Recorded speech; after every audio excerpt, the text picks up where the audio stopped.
Começa agora na Rádio Justiça, Refrão. Uma conversa com o artista, histórias, curiosidades e, claro, sua música. Está no ar, Refrão. Olá, começa agora mais uma edição do programa Refrão aqui na Rádio Justiça. Eu sou Ana Carla Mourão. Os trabalhos técnicos são de Ariel Feitosa e Daniel Leite. A produção do programa é de Marcela Luiza. Refrão. Uma conversa com o artista. Na edição de hoje eu converso com o cantor e compositor Jeff Dias. Oi, Jeff. Muito bem-vindo ao Refrão. Prazer falar com você. Obrigado, Ana Carla. Eu também agradeço estar presente aqui no seu programa. Jeff, você tem uma formação em artes plásticas, né? Mestre em comunicação também. Teve um trabalho por 15 anos como fotógrafo. Quando que começou a sua relação aí com a música? Olha, eu gosto de música desde muito cedo mesmo, assim. De criança, adolescente, eu ouvia muito rap, depois comecei a ouvir rock. Tive bandas covers também, onde eu era vocalista. A gente tocava muito Rapa, Rage Against the Machine, que são bandas bem que fazem uma certa crítica ao sistema econômico, social. Uhum. E isso antes mesmo de trabalhar, antes mesmo de ir para a faculdade. E aí, mas também sempre desenhei, fui para fazer a faculdade de artes e comecei ali o meu trabalho com fotografia profissional, que foi onde realmente eu me dediquei a maior parte da minha vida em São Paulo como fotógrafo. E nesse meio tempo eu nunca deixei de tocar meu violão, toco bateria também. Comecei a compor e recentemente que eu gravei meu primeiro trabalho de música. Então assim, mesmo trabalhando como fotógrafo, tendo feito a faculdade de artes e também o mestrado em comunicação, nunca deixei de lado a música. E você agora está conciliando ou não? Você está focado na música?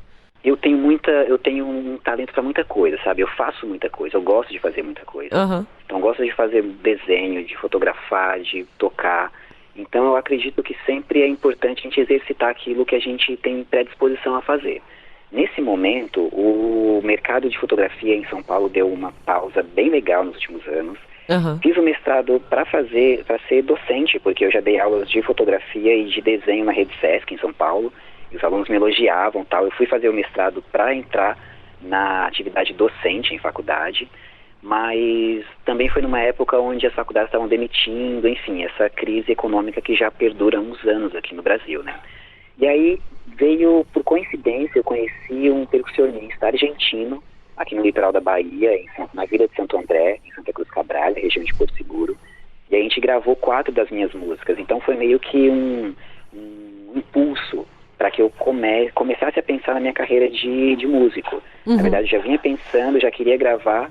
O Encontro com Bottini foi uma obra do acaso, que deu super certo. E o Cru, que é o primeiro álbum, o primeiro trabalho de música que eu lancei agora em maio, acabou de ser feito e eu já estou também produzindo meus próximos lançamentos aí com outras parcerias também. Agora em maio, então, você lançou o primeiro álbum que você citou agora, né, que é Cru. Você fez um EP com voz, violão, percussão, né? Como é que surgiu essa ideia? Ou ela surgiu também diante de um momento que a gente vive, né? De pandemia também. Então você focou o trabalho de uma forma que também fosse mais viável de gravar. Como é que você decidiu fazer desta forma? Olha, foi realmente obra do acaso, assim. Eu não imaginava gravar nesse momento esse trabalho. E aí vim para a Vila de Santo André para tirar um tempo da minha cabeça. Eu estava fazendo outras atividades, focado, e eu queria ir para o litoral, encontrar a galera da arte, e acabei encontrando Bottini. Bottini é um cara assim, super reservado, uma pessoa super dedicada, uma pessoa aí de quase 60 anos que está no Brasil há 25, com uma pesquisa em percussão muito grande. E aí no nosso encontro a gente começou a tocar músicas covers, músicas minhas, a gente foi se entrosando, e aí a gente começou a se encontrar bastante. Então, eu percebi que algumas das minhas composições, elas combinavam com essa mescla de violão com a percussão somente. Então, eu vi aí uma viabilidade de tornar esse trabalho viável mesmo, assim, de forma simples, rápida, gravando em casa, e propus para Bottini. Então, não foi algo, assim, planejado ou que dependeu de muito planejamento, não. Aconteceu porque nós nos conhecemos, nos demos bem, e eu reparei que essa mescla de percussão com violão casaria muito bem com uma parcela das minhas composições. E aí foi desse jeito que aconteceu a produção. Então vamos dar uma pausa aqui na conversa para ouvir uma dessas composições, que é Nada. Ouvimos agora Nada é Mais com o Jeff Dias, que é o nosso convidado aqui no Refrão. Jeff, essa música, a composição é sua também, toda a concepção dela? Fala um pouquinho pra gente. Olha, minhas composições já têm aí quase 10 anos, a maioria delas. Nada é Mais é minha última composição. Eu acredito que deva ter aí um ano e meio.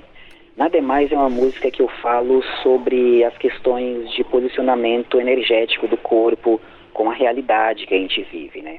Então eu falo aí de equilíbrio, eu falo sobre esse tipo de coisa. No entanto, o refrão, ele vai para aquilo que eu acredito que nada é mais do que isso, que é viver o nosso amor diante de outra pessoa.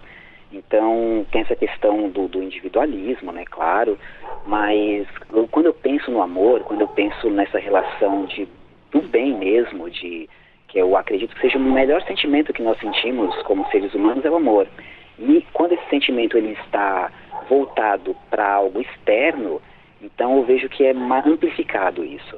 Então Nada é Mais fala sobre isso, né? Como nós nos posicionarmos com nosso amor próprio diante das energias do mundo que estão a todo momento aí tentando nos tirar o foco ou nos seduzir de alguma forma, principalmente no momento, na sociedade capitalista que a gente vive, né?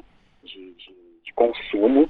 Então eu falo sobre esse amor próprio de se posicionar diante dessa realidade e depois disso que nada é mais ainda do que viver o nosso próprio amor direcionado a alguém, a uma outra pessoa. E Jeff, você não fez assim exatamente uma campanha de lançamento, ou foi uma coisa que começou também uma divulgação entre os amigos, vídeos, né, também com um trabalho bem conceitual sobre o trabalho também no YouTube.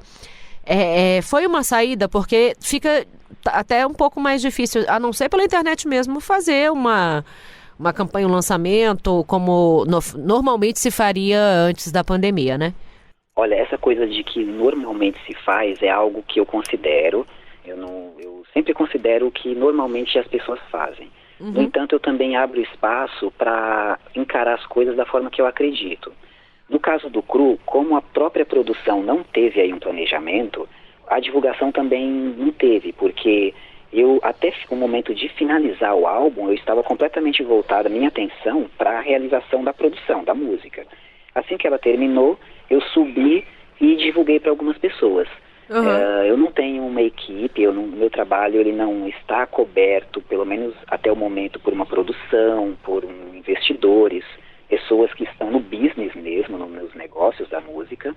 No entanto, isso fez com que eu distribuísse dessa forma, para pessoas conhecidas, para amigos, e percebi que nesse momento de internet as pessoas fazem de uma outra forma a divulgação. Então eu estou meio que caminhando para esse lado também, mas eu também acredito que o próprio trabalho ele vai andar por si só.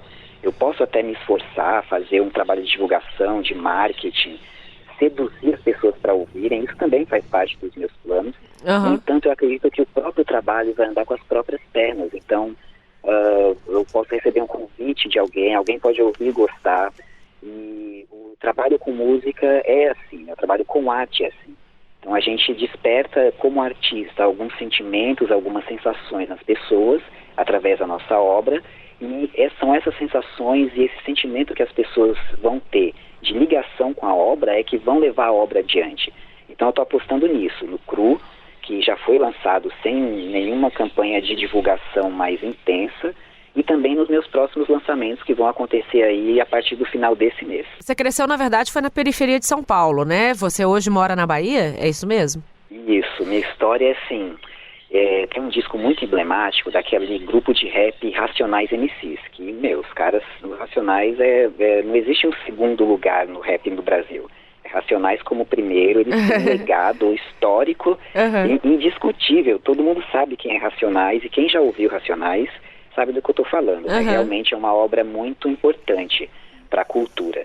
E tem um disco deles chamado Sobrevivendo no Inferno, que é um disco de 97, e quando você abre o encarte, a primeira página do encarte, a primeira página dupla, é uma foto de um morro na periferia. E foi ali que eu cresci. É um lugar que meus amigos circulavam a casa deles no encarte, escreviam minha casa, todos orgulhosos de aparecer no encarte de um disco chamado Sobrevivendo no Inferno. E foi mais ou menos isso mesmo, porque assim, nos anos 90, a ONU registrou o meu bairro, que foi o Jardim Ângela, como a região mais violenta do mundo. É onde mais se matava, onde mais se morria e matava de mortes violentas. Isso por conta de brigas de gangues e policiais envolvidos e tal. Houve uma melhora aí com o nascimento do PCC, né? Na época, o Michel Temer, que foi presidente nosso, ele era secretário de Segurança Pública do Estado de São Paulo. Então houve uma articulação aí, a gente sabe, entre a política, né, Michel Temer ali como representante do Estado, a Igreja Católica, que também fez o intermédio, que foi a principal instituição que lutou para que a violência acabasse, e a polícia e os bandidos. Então eu acredito que todas essas pessoas sentaram na mesa e falaram, a gente precisa acabar com as mortes. No entanto, o tráfico de drogas continuou, a violência psíquica principalmente, a violência no sentido de intimidação, continua até hoje, né? Mas eu vivi isso na minha pré-adolescência. Então eu via pessoas mortas na rua, num domingo à tarde, eu via tiros pelo bairro. Então, foi nesse ambiente que eu cresci. E, de alguma forma, interferiu no que você faz hoje, na sua arte? Eu tô falando profissionalmente mesmo. Apesar de que é difícil separar, né?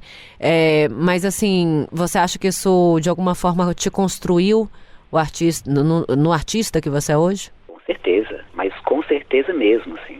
Eu sempre fui um cara muito pacífico e, desde criança, eu também visitava a Bahia, né? Que eu sou filho de baiano, vinha pra cá, a natureza e tal, mas voltava pra São Paulo, pra esse ambiente. E, na verdade, a nossa infância constrói todos nós, né? A psicanálise fala disso, Freud e tudo, que são nossas experiências de infância que fazem com que a gente se transforme na pessoa que a gente é. Então, assim, quando eu vi aquele cenário de muita pobreza, muita violência, famílias desestruturadas e que a pessoa cresce e tem que trabalhar muito para conseguir quase nada, e eu ia para o centro, eu conhecia a cidade, via tanta riqueza, né? Nosso país mesmo aí com o pré-sal aí que está sendo super explorado e as riquezas não são entregues para o povo, né? Então isso com certeza formou meu caráter, minha personalidade, e isso faz com que eu reflita, né? Eu reflito sobre essas questões, sobre distribuição de renda, sobre sociedade, sobre opressão. Então acredito que isso é refletir sobre o mundo que a gente vive. E de certa forma eu acho que é benéfico eu ter crescido nesse ambiente e ter essa facilidade de expressar, através da arte, da poesia, os meus sentimentos, porque eu levo para pessoas que necessariamente podem sentir isso que eu sinto também, mas que não viveram essa infância tão pesada como eu vivi.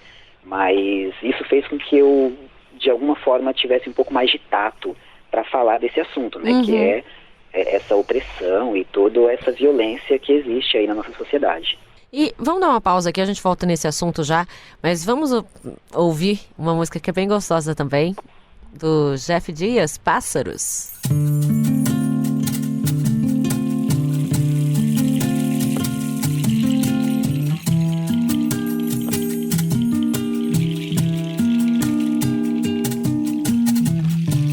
Quem és tu?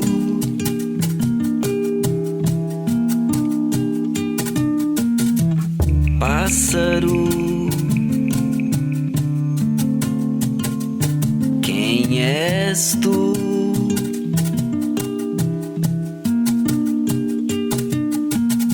Quero ver o meu cantar, embalar o teu.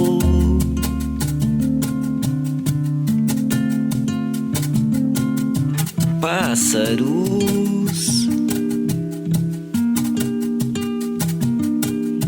quem sois vós?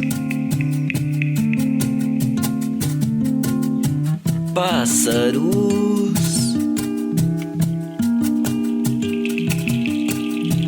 quem sois?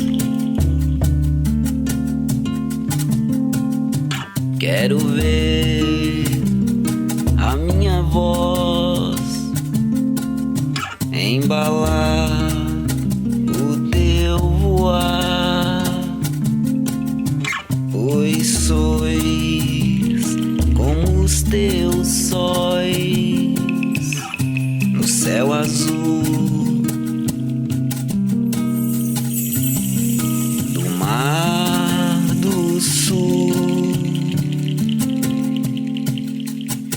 América,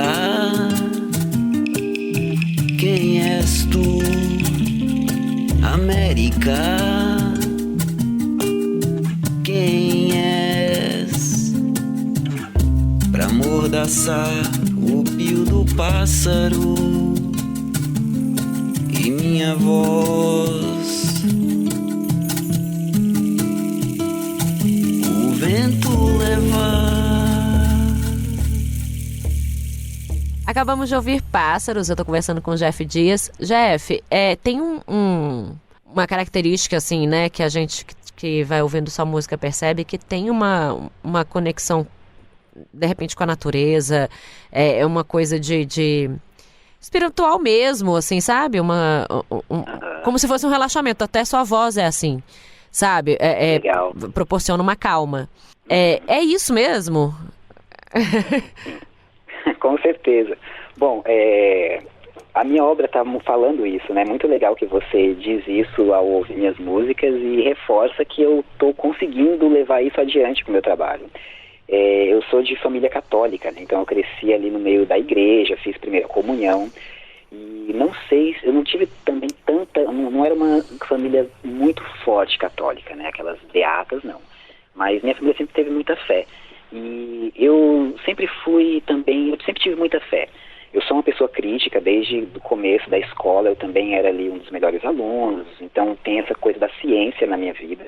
Só que a fé sempre me foi presente para mim, sempre foi presente. Então eu vejo a natureza como uma expressão divina mesmo. Acredito que nossa sociedade está muito pautada aí em questões que não levem isso em consideração, mas qualquer pessoa que tem um mínimo de sensibilidade consegue perceber que existe sim uma conexão de dimensões, de sagrado, envolvendo nós e a natureza. Então, desde criança eu pude perceber isso, eu fui indo para esse lado, talvez, não sei se a palavra certa é anestésico, mas isso me trouxe um conforto, né? Estar diante da natureza sempre foi um lugar confortável para que eu me recarregasse as minhas baterias diante dessa sociedade que a gente está falando. Então, assim, eu fui desenvolvendo o meu lado espiritual, tive aí experiências com diversos tipos de instituição, experiências próprias, né, de mim com o divino. Então, eu percebi que esse é o caminho mesmo que deve ser trilhado, da gente explorar e entrar em contato cada vez maior com a espiritualidade, porque esse é o caminho de evolução mesmo.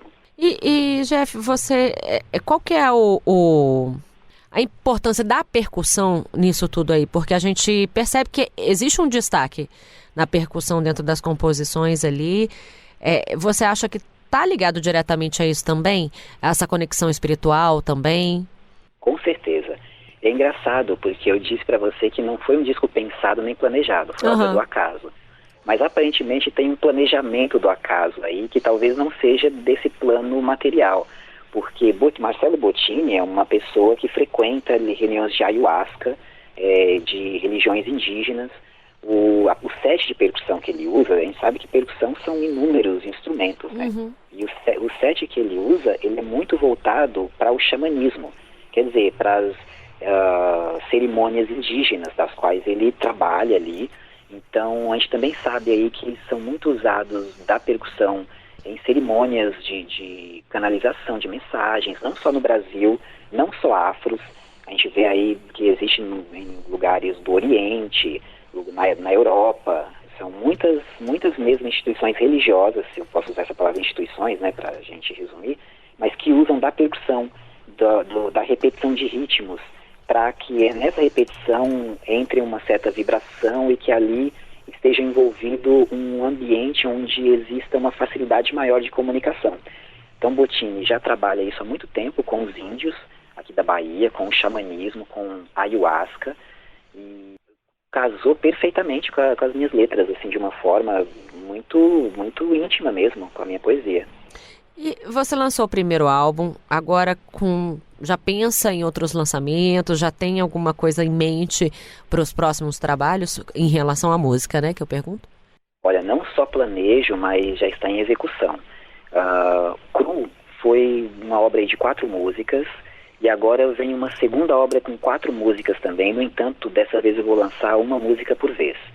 E e está sendo realizado com um produtor de Recife, de uma banda assim muito destacada já no cenário underground, que é a banda Ed, que é lá de Recife, do pessoal do Chico Sainz Nação Zumbi, Mestre Ambrósio, Mundo Livre S.A. Então eles são dessa galera. Tive o prazer de conhecer a banda toda em São Paulo, enquanto eu estava em São Paulo. E aí o tecladista da banda, que é André Oliveira, junto comigo está produzindo minhas próximas 4 músicas. Então elas já vão ter uma outra pegada, já não é tão calmo quanto cru, então tem uma pegada um pouco mais dançante, é um pouco mais enérgico. E as poesias também são um pouco mais voltadas para o social, né? Tem também espiritualidade nessas 4 músicas, mas eu acho que são músicas um pouco mais combativas. E a primeira delas vai ser lançada aí nas próximas semanas, e provavelmente eu tenho esses 4 lançamentos aí ainda esse ano, e imagino fazer mais alguma coisa ainda esse ano, além dessas 4 músicas em parcerias com o André. Legal. Antes da gente encerrar, vamos ouvir agora a música Partir.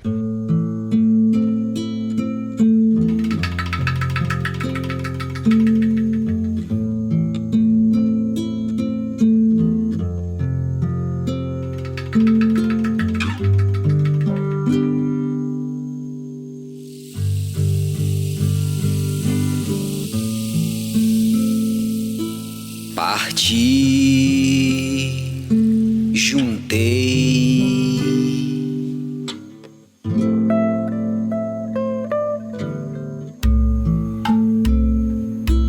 parti, juntei,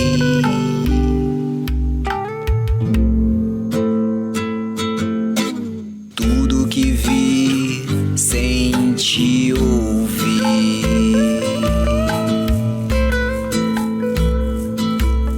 Se for pra contribuir, que faça. Pra resistir.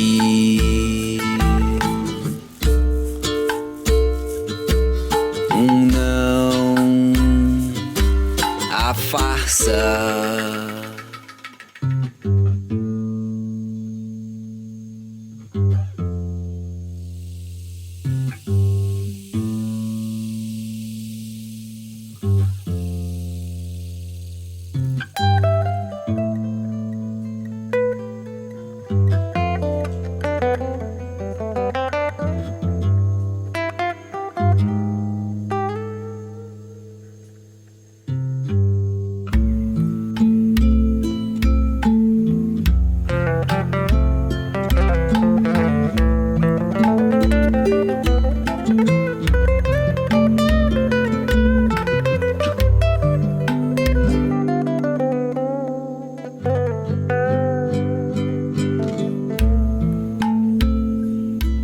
Parti, juntei,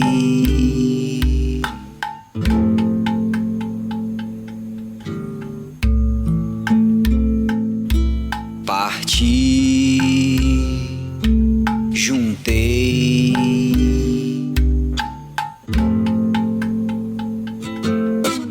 tudo que vi, senti, ouvi. Aguçada percepção